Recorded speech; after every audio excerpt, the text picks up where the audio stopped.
Hello, and welcome to Revolutions. Episode 3.24, The September Massacres. So last week, we witnessed a massive turning point in the French Revolution, a massive turning point in world history. The insurrectionary commune, backed by an army of militant sans-culottes and ultra-patriotic National Guardsmen, violently seized control of Paris on August the 10th, 1792. The king was now suspended, the royal family in prison. And though it wasn't yet official, this insurrection had just brought an end to a 1,000-year-old monarchy. And for the men who successfully pulled it off, that was hopefully just the beginning. And it was just the beginning. But that wasn't necessarily a good thing, because this second French Revolution is about to open the door for all the worst excesses we think of when we think of the French Revolution. And today, the revolutionaries will officially set out on the bloody road that will lead them all to the reign of terror. In the days after August the 10th, power was shared haphazardly by three institutions. First, the insurrectionary commune, who had just seized control of Paris by force. Second, the Legislative Assembly, who were trying to put on a brave face, but who surely recognized that they had just been rendered impotent. And finally, a new thing called the Provisional Executive Council. This six-man council was essentially the restored Girondin royal ministry, plus Danton as Minister of Justice. But because the entire constitutional order had just been overturned, it was difficult to tell who had authority over what. But in those first few days, it became clear that the Legislative Assembly was now taking its orders from the insurrectionary commune, that is, if they knew what was good for them. So, under pressure from the radical Parisians, the Legislative Assembly passed a law granting municipalities the right to arrest anyone they thought suspicious for any reason. Then, the Assembly appointed commissioners to head out into the departments to make sure that the provincials understood that August the 10th meant that there was a new sheriff in town, and that anyone who didn't like it, or who was suspected of supporting the now suspended king, or who just happened to make a joke at the wrong time, faced arrest or worse. These commissioners also spread the word that new elections would commence in a few weeks to elect a national convention, whose job it would be to write a constitution that reflected true revolutionary principles, and that in keeping with those principles, every man would be allowed to vote. Back in the capital, the Legislative Assembly then took no steps to halt the suppression of royalist-leaning newspapers. Conservative editors were arrested and their presses seized by armed units under the direction of the insurrectionary commune, because the revolutionary principle of freedom of speech could not possibly apply to men who advocated counter-revolution. While the Legislative Assembly deferred to the will of the commune, the Provisional Executive Council deferred to the will of new Minister of Justice Danton. If any one man could be said to be in control in these chaotic days after the Second French Revolution, it was Danton. The insurrectionary commune was basically his creation, the sans-culottes out in the streets hailed him as their champion, and the Legislative Assembly had just given him more votes than any other member of the Provisional Council. So it was not surprising that Danton, now all of 32 years old, found himself the most powerful man in Paris. But most powerful does not mean all powerful. Danton was not some dictator, not by a long shot. He simply radiated a bit more authority than any other man in the city. Yielding to this radiant authority, the Legislative Assembly appointed Danton's close confidants, Camille Desmoulins and Fabre d'Eglantine, to be his official secretaries, and then they voted the Justice Minister 550,000 livres to go attend to his duties. Danton and his friends then started spending this money right away, mostly to build up a network of spies and informants to quickly root out all the internal enemies of France before they could form a fifth column to aid the about-to-invade Allied armies. Now, just to foreshadow a little bit, though, the liberal spending of all this money, the inadequate receipts kept, and the elevation of d'Eglantine to a position of official power would all come back to haunt Danton. But for the moment, he had things to do, money to pay for it, and trusted friends to help him get it done. After the insurrection, Danton himself was pretty much forward-looking. That is, what can we do to prepare Paris to defend itself from the Austrians and Prussians? but his sans-culottes friends out in the streets, and their representatives in the Paris sections and the insurrectionary commune, were stuck looking backward. Specifically, they wanted revenge on all those who had spilled patriot blood on August the 10th. So that meant the few Swiss guards left alive, and a few other random army officers and court functionaries who had been taken into custody. The whole insurrection was now being cast as a necessary response to some vaguely defined royalist conspiracy, and the conspirators had to be punished. But more generally, the sans-culottes now demanded all the revolution's enemies be hunted down and locked up, reserving particular wrath for non-juring priests who had abused the leniency with which they had been treated to foment counter-revolution. It was time for that leniency to end. So under pressure from the sections, the Legislative Assembly decreed that a new civic oath must be taken immediately to distinguish the patriotic clergy from the traitorous clergy. And finally, there was one guy above all who the sans-culottes singled out for intense hatred: the Marquis de Lafayette, aka the Butcher of the Champ de Mars. The Parisians wanted his head on a platter, and they wanted it right now. Danton himself personally loathed Lafayette, and so he wasted no time obliging his people. On August the 14th, a warrant was issued for Lafayette's arrest. Out on the frontier, Lafayette was tipped off about the warrant, and knowing full well that if he gave himself up, he would likely be put on trial and executed, he did the prudent thing. Accompanied by a few loyal officers, he packed his bags, and on August the 17th, he crossed the lines into the Austrian Netherlands. Now, since the start of the war, French officers who deserted across the lines had, for the most part, been allowed to pass through Austrian territory unmolested. It made sense to encourage defections. So Lafayette's plan was to find a port and sail to the United States, where his adoptive countrymen would welcome him with open arms, unlike his actual countrymen, who were now trying to cut his head off. But when Lafayette's party encountered another French émigré officer attached to the Austrian army, the émigré recognized Lafayette, and Lafayette was in way too deep with the revolution to just be allowed to pass like some disgruntled second lieutenant. Lafayette was taken into custody, declared a prisoner of state by a military tribunal, and then transferred to an old fortress run by the Prussians. He would remain in Prussian custody until May 1794, when he was handed back over to the Austrians, who would then keep him locked up until Napoleon negotiated his release in the Treaty of Campo Formio in 1797, which we'll get to roughly 147 episodes from now. During Lafayette's captivity, emissaries from the United States tried to get him released, but they lacked the standing to pull it off. They did, however, do him one signal favor. Congress passed a bill granting Lafayette full back pay for his 6 years' service as a general in the Continental Army, a bill quickly signed by Lafayette's surrogate father and now President of the United States, George Washington. And that money is what Lafayette would live on during his 5 years in prison. The same day Lafayette slipped over the lines, August the 17th, the Legislative Assembly gave in to further pressure from Paris and established an extraordinary tribunal to prosecute those who had committed counter-revolutionary crimes on August the 10th. A few days later, this tribunal handed down its first guilty verdict. An administrative secretary of the Paris National Guard was sentenced to death for his role in the alleged royalist conspiracy. His execution on August the 21st would have been unremarkable were it not for the method of his execution. Because that's right, my friends, it's time to finally introduce one of the most famous characters of the French Revolution, Madame la Guillotine. The unfortunate secretary of the Paris National Guard holds the distinction of being the first political prisoner executed with the guillotine. And oh boy, will he not be the last. Now, as some of you may know, the guillotine, or as it was initially called, the machine, was conceived as an instrument of humanitarian reform.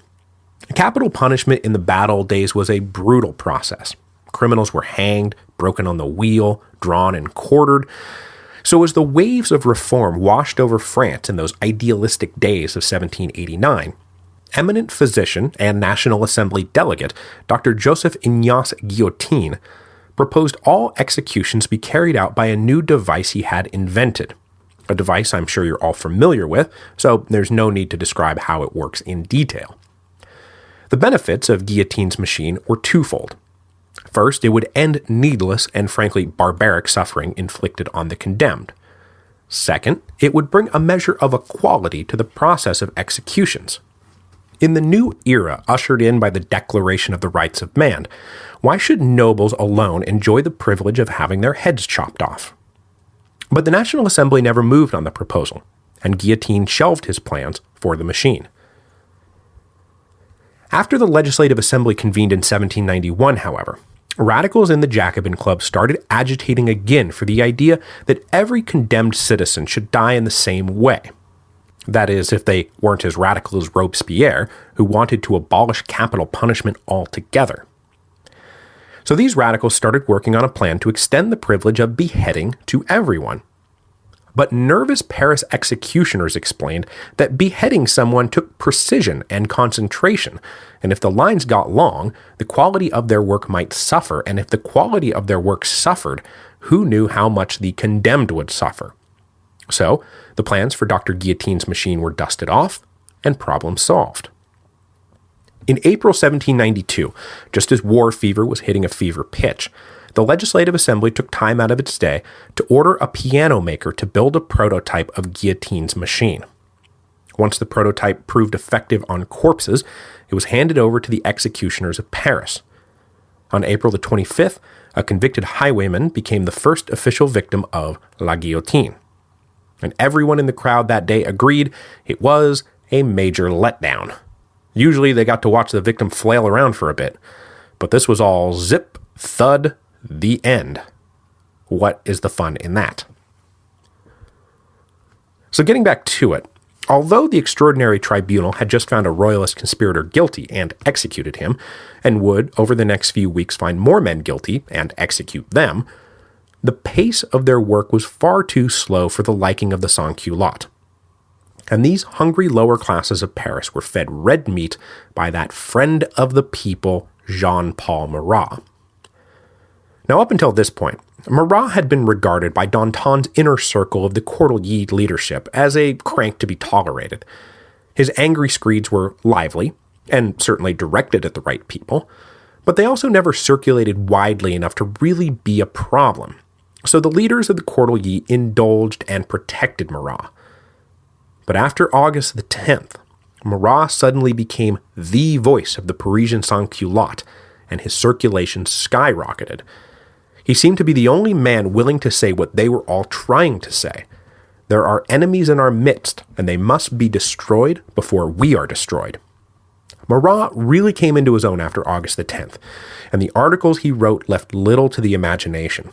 The enemies of the revolution should be rounded up and killed. France must be cleansed if she was going to be saved.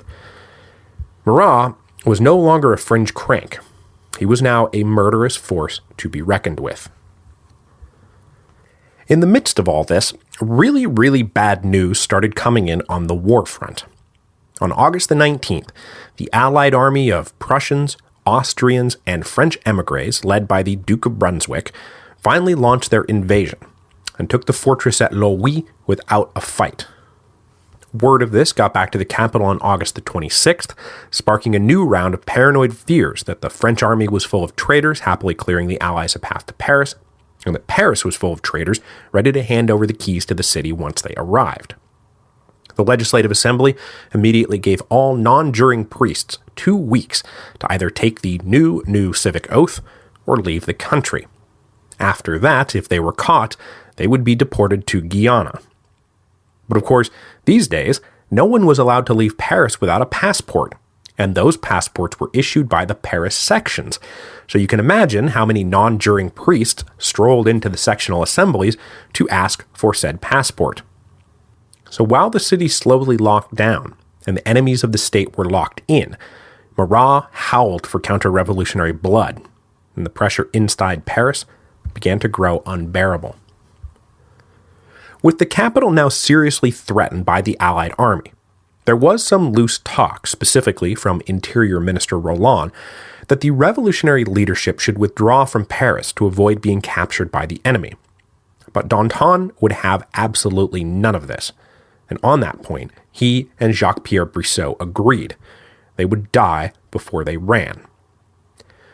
To organize a defense of the city, Danton organized a systematic search of Paris, ostensibly to look for guns, ammunition, or able-bodied men who could be used to fight the approaching Allied army.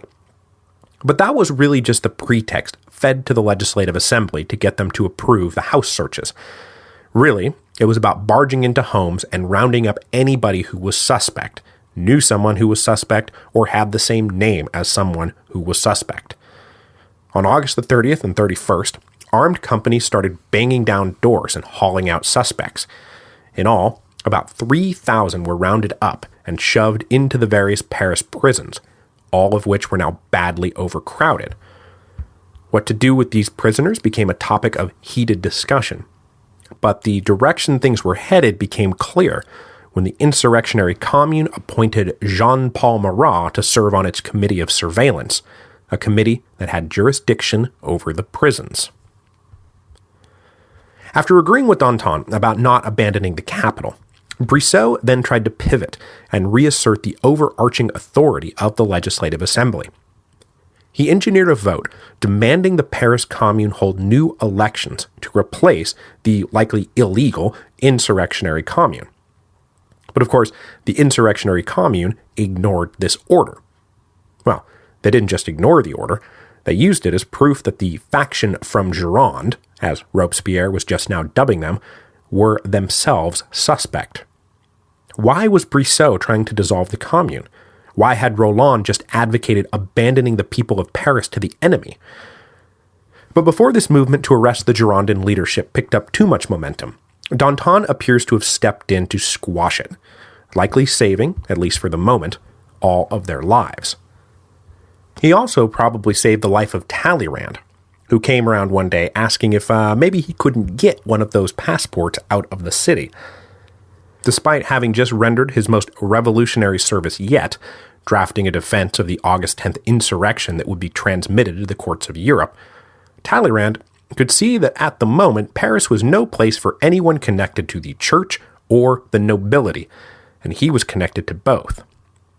Danton, who liked and respected Talleyrand, wrote out a passport in his own hand, and Talleyrand managed to duck out of Paris one day before the September massacres began.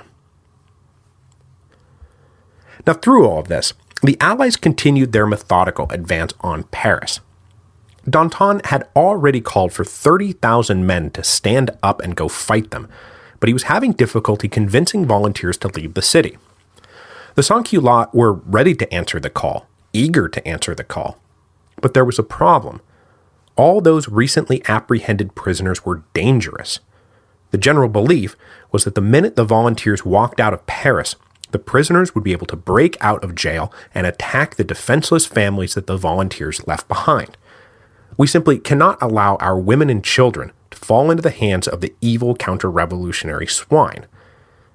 So the debate about what to do with the prisoners got even more urgent. Then, early on September the 2nd, everything came to a head when word arrived, premature as it turned out, but not by much, that the fortress at Verdun had fallen. The fortress at Verdun was the last fortress standing between the Allies and Paris. When this terrible news landed, Danton took to the floor of the Legislative Assembly and refused to be anything but heroic, defiant, and fearless. He gave a rousing and completely improvised speech, culminating with the call to stand and not shrink before the danger. The tocsin bell which is about to sound is not a signal of alarm, he thundered. It is a call to charge upon the enemies of the country. To vanquish them, gentlemen, we must be bold and bolder still and forever bold, and France will be saved. The speech gave Paris the energetic boost it probably needed to survive, but it also meant that the time to act was now. We have to go fight now. And that is when the terrible solution to the problem of the prisoners unfolded. At 2 p.m. on September the 2nd, a group of about 20 prisoners were being transferred in an open cart from the Hôtel de Ville to the Abbey Saint-Germain, now the main political prison in Paris. That little convoy was soon set upon by an angry mob of sans-culottes. The mob dragged the prisoners off the cart. A few of these unfortunate souls were spared, but the rest were killed on the spot. Later that day, another armed band broke into a Carmelite monastery that had been transformed into a prison. This time, the angry mob set up a little kangaroo court to dispense the people's justice. One by one, prisoners were brought forward and accused, convicted, and sentenced all in one breath. Then they were pushed towards a group of sans-culottes armed with pikes, sabers, daggers, and clubs, who proceeded to just gang murder the condemned. Next prisoner. After these initial outbursts, the commune then stepped in to restore order. But that did not mean halting the executions. That meant organizing them and making them more systematic. The Committee of Surveillance and its now leading light, Jean-Paul Marat, ensured that the people's justice would be swift and bloody and uncompromising. The men who did the killing would be voted wages for their good work. Once the commune took over the process, the rest of the Paris prisons were pushed into, and ad hoc tribunals were convened to judge those held inside. Those judged were usually found guilty and killed immediately. Though, if you can believe it, there were a few acquittals. This horrifying brand of justice continued unabated for the next 5 days before tapering off for lack of further victims on September the 7th. In all, somewhere between 1,100 and 1,600 were executed. That included men, women, and children. Yes, children. In one prison, the executed included kids as young as 12 and 13 years old. Among the dead were 200 non-juring priests, all the remaining Swiss guards, and man, you gotta feel for those guys, survive one frenzied massacre, sit around in jail for a month, just to get killed in another, more systematic massacre. Yeesh. As well as a handful of aristocrats who had been swept up in the recent house raids. These last included Princess Lamballe, one of the Queen's best friends, who had been with the royal family on the long night of August the 9th. The tribunal the princess faced demanded she swear allegiance to France and then swear a hatred for monarchy in general and the royal family in particular. She said she would do the former, but could not do the latter. So they pushed her into an alleyway where the waiting murder gang stabbed her to death, hacked off her head, and paraded it down to the temple so the queen could get a good look. And in case you're wondering, the royal family themselves escaped the September massacres, but only because when an armed soldier burst into their quarters, Louis dressed the soldier down and ordered him to get the hell out of there. A lifetime of deference to the sovereign was apparently a hard habit to break, and the royal family was spared. For the moment. The majority of those killed in the September massacres, however, were simply common criminals who had been arrested at a really, really bad time. So what political crime could they be guilty of? Well, the tribunal settled on this. Their bad character and rotten circumstances would make them easy tools for the evil counter-revolutionaries to employ in their evil counter-revolutionary work. And so, those common criminals too had to die. As the tribunals wound down, one last massacre was staged on September the 9th, as a group of prisoners was being transferred down to Paris from Versailles. This group included former members of the National Assembly, now suspected of being counter-revolutionaries, as well as Antoine de la Sarre. Remember him? The hapless foreign minister who was impeached by the Legislative Assembly for not being sufficiently tough with the Austrians? Well, he had been held in custody ever since, and was now among those being brought down from Versailles. Along the way, the officer in charge of the convoy simply stopped short, and wouldn't you know it, a whole group of armed Parisians were waiting to greet them. They cut every prisoner's throat and left the bodies littered on the ground. The response to the September massacres among the respectable bourgeois revolutionaries was complete silence. Whatever their own personal feelings, no one made a move to stop it. Now, it's hard to tell what level of involvement anyone played in orchestrating the massacres, because in the aftermath, everyone blamed everyone else for being in on it. Brissot and the Girondins would accuse Robespierre of masterminding the slaughter, in the hopes of getting Brissot and the Girondins sucked into the wood chipper. Robespierre would in turn make counter-accusations blaming the Girondins. Of course, everyone believed Danton had to be involved somehow, because as justice minister, he just seemed to be inescapably guilty. Madame Roland certainly thought he was the puppet master behind the whole thing. But Danton's crime appears to have been merely to do nothing to stop it, to consciously sacrifice the prisoners to the Paris streets as an unfortunate but necessary part of maintaining patriotic unity and getting the sans-culottes ready to go fight the looming Allied army. If the price to be paid for saving the revolution was the death of treasonous priests, mercenary Swiss, counter-revolutionary aristocrats, and common criminals, was that really so high a price to pay? Danton made it clear he did not think so. In the aftermath of the slaughter, though, Danton was proved right about one thing. The prison massacres freed the sans-culottes from any fear they had about marching to the front, and 20,000 quickly volunteered to heed the new tocsin bell and go charge upon the enemies of the country. And there was no time to lose. An army of 35,000 Prussians and Austrians and the hated émigrés was aiming right for them, and nothing, it seemed, could stop them. But then, suddenly, before the new recruits could even get out there, that army was not only stopped, it was turned around. Okay, so the last time we checked up on the front lines, there were 3 French armies out there in the field, but none of the generals thought their armies were in any shape to fight. But since then, there had been a few changes at the top. I wrote a whole thing trying to explain the game of musical chairs that occupied the French High Command in the summer of 1792, detailing who went where when, and then why they were moved again. But I decided going through all the details would probably make this less comprehensible, not more comprehensible. So the bottom line is that after Lafayette skipped town back in August, ex-Minister of War and rabid Austrian hater Charles-François Dumouriez took command of the Army of the North. A guy named Francois Kellerman, a career officer born in France but into an ethnically German family, he was promoted to command the Army of the Center, and the Prussian-born Nicholas Luckner still commanded the Army of the Rhine. After taking command in the north, Dumouriez had been planning to relaunch the invasion of the Austrian Netherlands as the surest way to force the Allied army to leave France.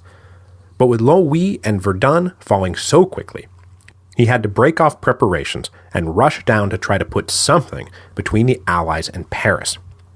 He ordered Kellerman's army to rendezvous with him at Saint-Menehould, a town which was, and I suppose still is, just about 200 kilometers from Paris. Dumouriez then lined up his army running north-south along the main road to Paris to block Brunswick, who was coming in from the east. But Brunswick managed to swing north and scramble up the French left wing, which forced Dumouriez to pull them back, pivoting the direction of his entire line. So now he had the French lined up running east-west, watching the Allies march past them to the north.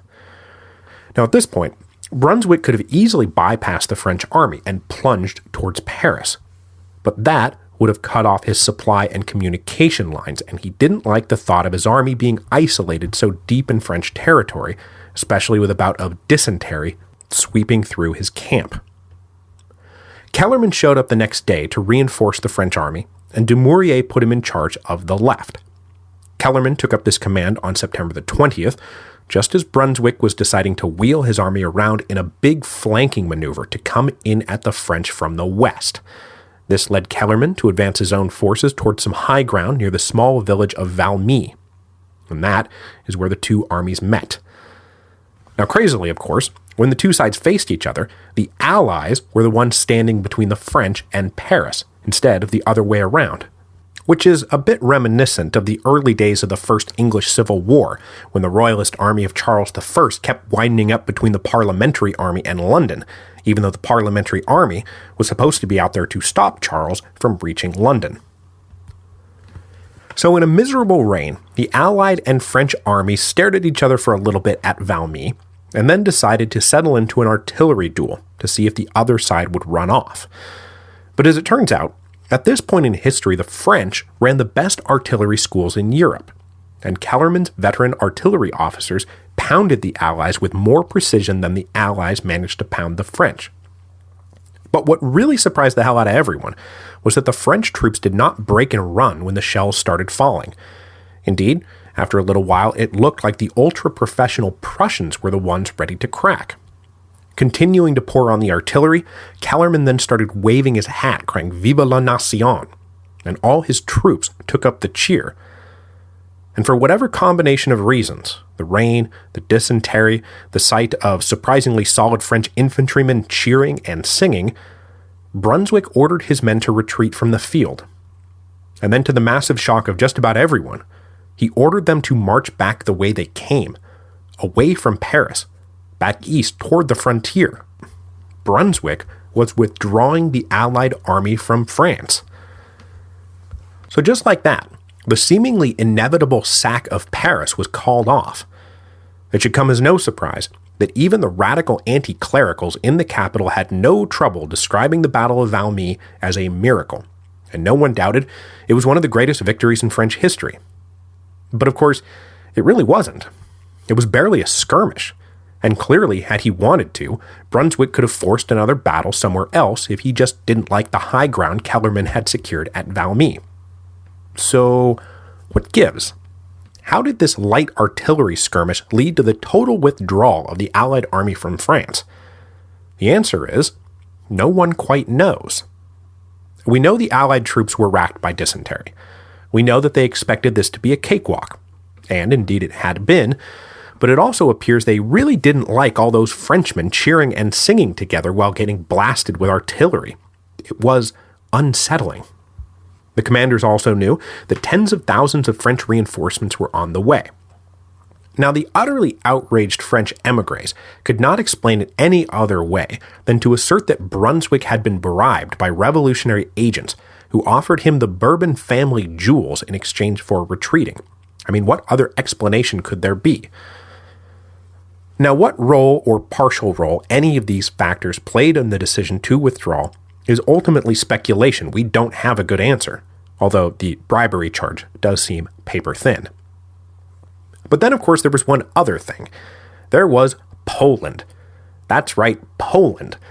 While the Prussians and Austrians were preparing to invade France, Catherine the Great moved her armies into Poland, and the Poles had surrendered, probably prematurely. The Prussian king, Frederick William II, did not like the idea of the Russian armies milling around in his now clearly under-defended backyard, so he decided that if the invasion of France was going to take even 1 minute longer than anticipated, that he needed the hell out of there. And it looked like it might now indeed take more than 1 minute longer. So he wanted his guys the hell out of there. So maybe it was for this reason, maybe it was for all those other reasons. But whatever it was, the Allies were now in retreat, and Paris was saved. The great and miraculous victory at Valmy on September the 20th, 1792, just so happened to coincide with the opening of the next great political phase of the French Revolution, because the very next day, the newly elected National Convention replaced the now defunct Legislative Assembly in the menage of the Tuileries Palace. Next week, we will introduce the convention, which will become the battleground within which and over which those worst excesses of the French Revolution will now play out. But next week is going to be insanely busy for me on the home front, so next week's episode might be a bit shorter than usual. But my plan is at a minimum to get the National Convention off the ground. Finally, I'm going to end with an enormous and heartfelt thank you to all of you who supported the fundraiser. It was a huge success. We sold 2,060 shirts, 1,590 copies of the Five-Sided Cross, and a good number of books from the History of Rome library. Now, no one bit at the Pick a Revolution, Any Revolution, but I've got an idea about that for next time. So, the big bulk t-shirt order is now being processed. I'm not sure of the exact timeline of when everything will be approved, printed, and then start shipping, but if you've been waiting patiently for your shirt, you will hopefully be getting an email confirmation about shipping soon. Thank you all very, very much. I'm not going anywhere.